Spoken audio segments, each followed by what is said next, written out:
Right guys, got a whole table of goodies now to install. I got the block done. Yeah, so the bottom end is basically done right now. As far as I want to go for now. And then we got the top end here, got cylinder head.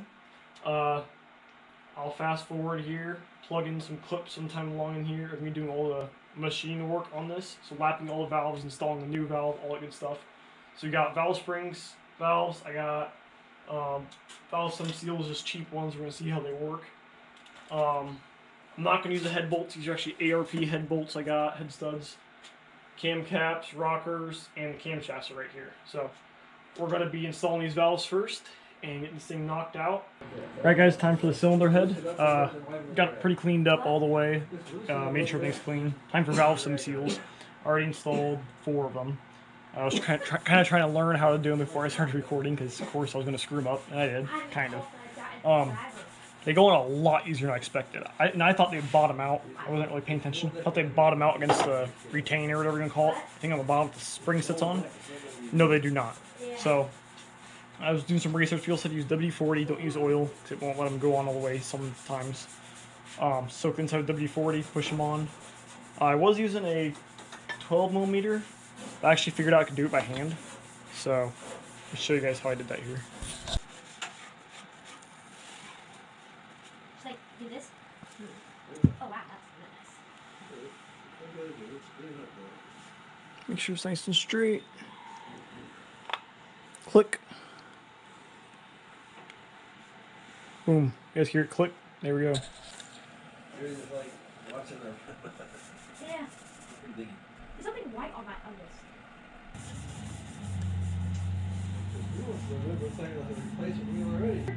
Like, there's not a thing for it to move. That wheel, you could just move it like.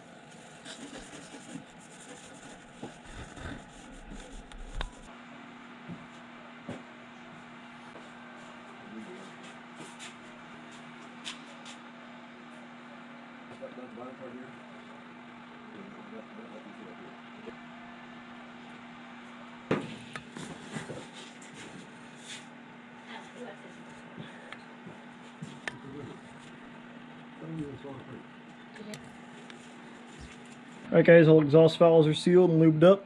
All valve stem seals are installed. Time for the fun part. Tightly wound area goes to the bottom.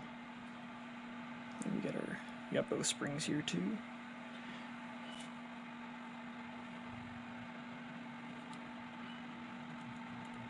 Just like that. Alright. There we go, it's compressed now.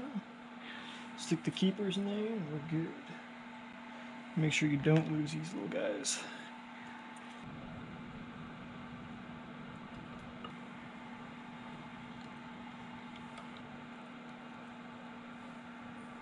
They both are. And then it'll come out and boom, we're done.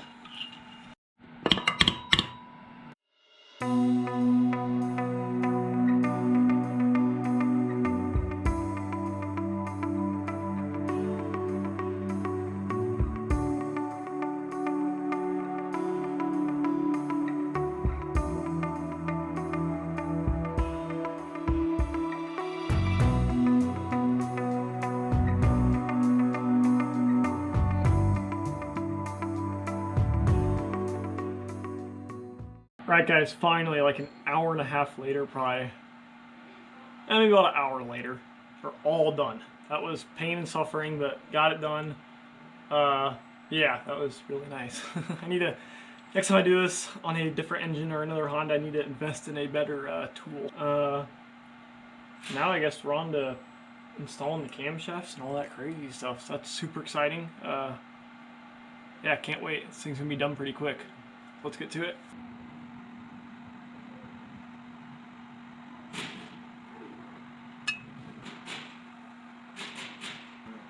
I got a hammer over here. Baby one.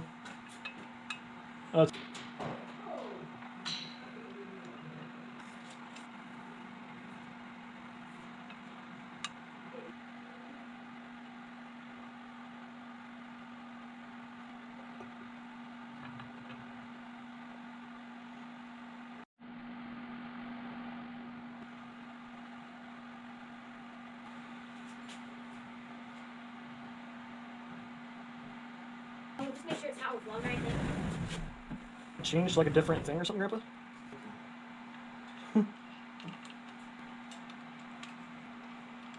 that a bad thing? Something else again?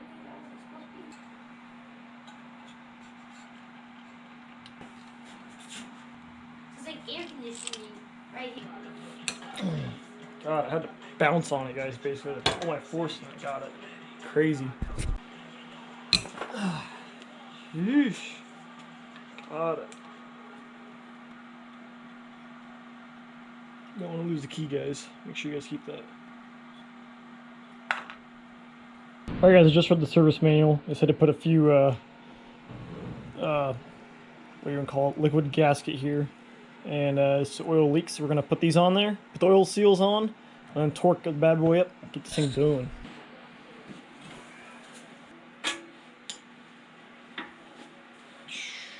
Time to mount the cylinder head on, guys.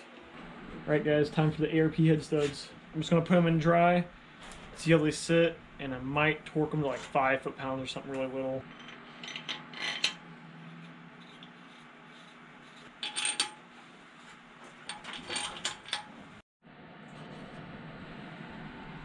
New O-ring on this bad boy, and goes.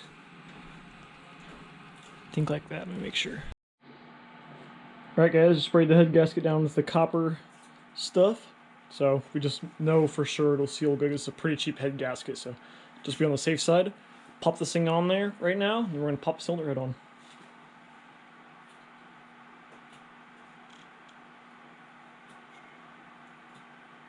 Make sure you put the oil control jet down there too.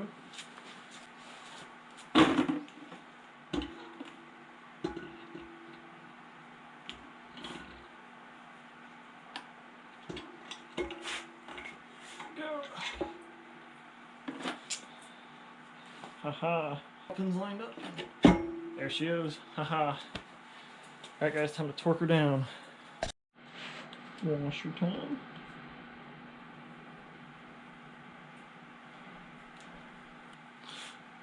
At least I got a little too far ahead of myself. I'm gonna have to take the cams back out. Tighten these nuts.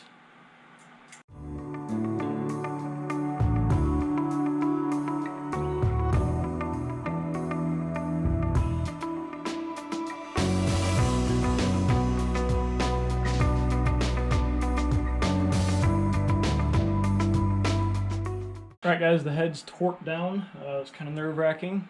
Torquing down something that high is always kind of scary. We got her down to 60 foot-pounds. It says 62, but 60 felt like a lot, so it's a lot better than the stock 49, the stock head bolts. So it'd be good. So yeah, now I'm going to redo what I messed up and reinstall the cams. Because I forgot you're not supposed to install the cams until the head studs and head bolts have been installed, so that's kind of unfortunate. But we're going to install those things back in here. And yeah, figure out what's next.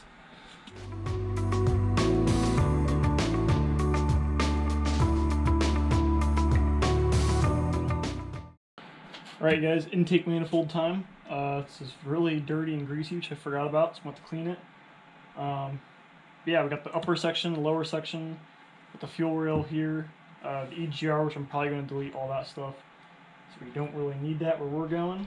And maybe delete some other stuff on this intake. You probably don't need that, do you? Probably not. EGR valve is out.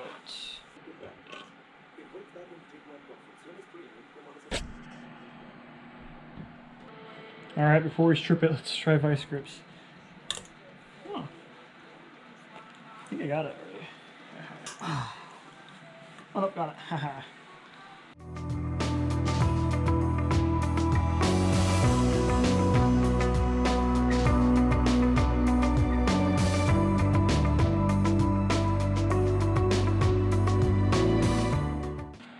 Alright, guys, back in another video, or back in the same video, I guess. You can see the intake manifold's all buttoned up. I don't know if I told you guys a whole bunch about it or showed you guys much. I basically just degreased it a crap ton. Really boring stuff, so I don't want to show you guys how, obviously. Just a bunch of waste time in the video. Yeah, got her all degreased, looking nice. Show you guys a little close up here. I definitely could have done better, but I am also not going to spend. I think I have about 2 days in this so far, degreasing it and making it look nice. So yeah, so I got everything just kind of loosely on there, throttle body loosely on there, upper intake loosely on there. All new gaskets, obviously. I did find a rust hole in this, one of the coolant passageways for the throttle body. But I don't think I'm going to run a heated throttle body in this car, because this car is never going to get driven in the winter, hopefully. Unless something happens and I have to drive it in the winter. But, so I'll probably delete the throttle body heater. I think I'm going to use the IACV. Yeah, so it's pretty good. EGR is cleaned up. I'm probably going to use the EGR. I wasn't going to, but doing some research, EGR really doesn't hurt anything that much. So it's mostly just with cruising. It completely closes off at wide open throttle. So not a bad thing. There's the engine block looking all pretty. So yeah, it's like 18 degrees outside. Probably colder than that out now. So I'm all bundled up in here. I think got up to like 55 in here in the workshop today. So yeah, so next project is onto the distributor and that kind of stuff. Get that over here, get that starting to greased up. Right guys, we're back. Anyways, what we're going to be doing today, I probably won't film a whole lot because it's pretty repetitive, boring stuff. We're going to clean the distributor, the CYL sensor, which is like the top dead center sensor. I think that's what it is. I already cleaned the fast idle valve, but I forgot to order O-rings for it, so I didn't do that yet. Got the thermostat housing to clean, and I got the starter and the power steering pump, and I also got a rebuild kit for that I need to grab real quick to put new seals in it because they all leak pretty much. That's what people think they go bad, but really the seals just go bad. So we're gonna get these all cleaned up, and yeah, another cold like 20 degree out day. Got all the heaters running in here. It's like 40 in here, so not too shabby. Yeah, we're gonna get right to it.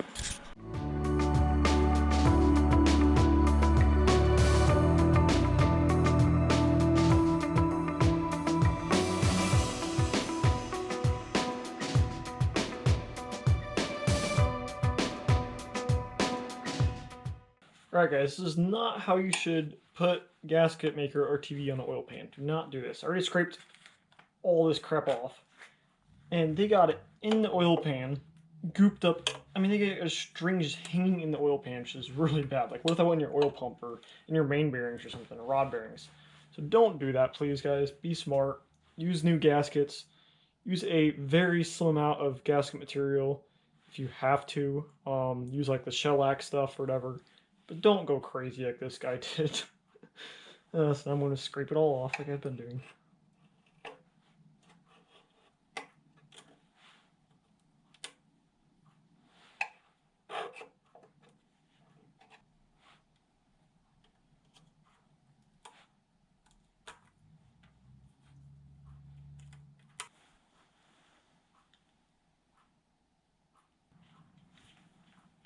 Alright guys, we're back. It's been actually a few hours now. We had an electrical problem with the house. Basically, when I turned any of the heaters on out here, the lights either get dim or really bright. Same thing happened in the house. If we had any kind of amperage draw, figured out that something with the main breaker is bad. My grandpa did. And we had my cousin over here who's an electrician too. And so we have the generator running right now to power the house because we can't, because it's Saturday, so we can't have the people turn off the power to change that main breaker. So yeah, fun times. At least we got the generator going. So anyways, we're back. Got the water pump on, the tensioner on, and got this guy on. Read the service manual. The concave part goes outward, so you want it like this. You want the wider, or it'd be wider in the inside, and the so you want the timing belt. You want it to be like this, but on both sides, like that. So you don't want it like that. You want it like that. So hopefully that explains it to you guys. Read the service manual if you don't understand it. And we got this guy. This has to go on before the timing belt. Yeah, I almost forgot that one time, I think, on my other car. So we put this bad boy on there, and then got new gaskets. So that's pretty awesome. And we're gonna put this thing on and get timing belt installed. All right, guys, we're back another day. Got the block up the light. Got the cover on here, water pump on, tensioner on, all that good stuff. Just got it on top dead center. I never set that before, so I just did that. I was able to slip the flywheel in, and that is top dead center. That mark on the manual transmission cars. On the automatics, it's a little different. There's a line above it. Just look for that on the service manual. There's a little line above that T or plus, and that's what you guys actually use. But as you guys can see, there's a little dot right here. And, that dot, so type up that gear right there.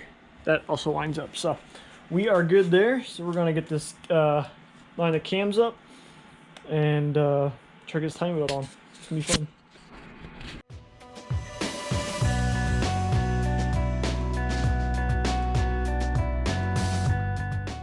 Alright guys, it's now a few, probably a good month and a half later, maybe a month later. Because the engine is not in the workshop anymore. It is as far as I want to go with it for right now for this video's purpose. So, this basically, you guys saw the official timing belt. I got the oil pan painted, but I haven't put it on yet. Some little stuff here and there, got to do obviously. But it's pretty much ready to be put in the car, except for the oil pan. I don't know if I'm going to put the intake manifold on yet now. I'm waiting for it's in the car. I don't know which will be easiest. So yeah, put the timing covers on maybe. Flywheel, obviously, stuff like that. Or I guess flywheel's on there. I just gotta bolt it up all the way. So yeah, this is basically where we're at as we're in a pile of Opel GT parts. Because right now I'm 4-speed swapping my Opel. It wasn't automatic. I'm putting a 4-speed in it. So let's turn to a little bit bigger project than expected. End up taking the whole dash apart and all that kind of stuff. But anyways, if you guys want to follow along, wait till the next video. The next video of this thing will probably be completing the 4-wheel steer front suspension, like doing the front rack. I put new seals in that, stuff like that. And then this engine will go in once the 4-wheel steer subframe's in there on the front suspension, making it way easier for me. And then maybe eventually, hopefully this summer, if I don't decide to work on something else, maybe this car will be running and driving. At least running, I'm hoping. So we'll see. But anyway, stick around for that video. It'll be really exciting. Can't wait to drive this car. It's gonna be awesome. But for it now, this is the end of the B20a5 build series, and hopefully you guys enjoyed it. I know I got some pretty good, awesome comments about people enjoying this build and liking the help when they're assembling theirs. So we'll see you guys in the next one. Don't forget to check out the Opel GT videos coming soon. So see you guys then.